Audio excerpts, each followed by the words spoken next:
bakışın var ki dünyalara değişemem. Yanımda bile özlüyorum, lakin dokunmaya koyamıyorum. Öyle bir bakışın var ki dünyalara değişemem. Yanımda bile özlüyorum, lakin dokunmaya kıyamıyorum.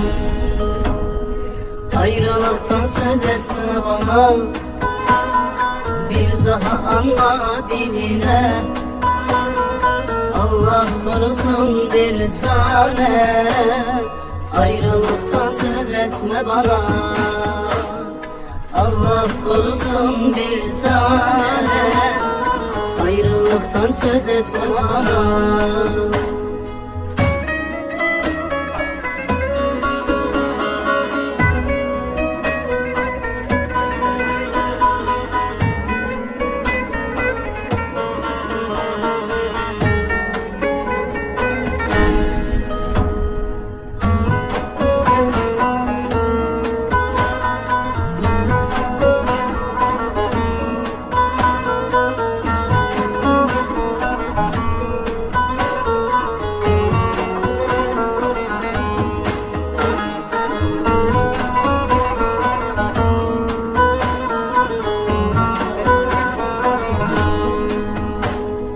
Yarın bir derdin var senin, gözlerim kaçıyor benden.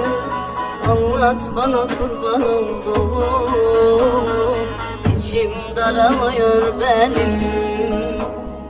Yarın bir derdin var senin, gözlerim kaçıyor benden.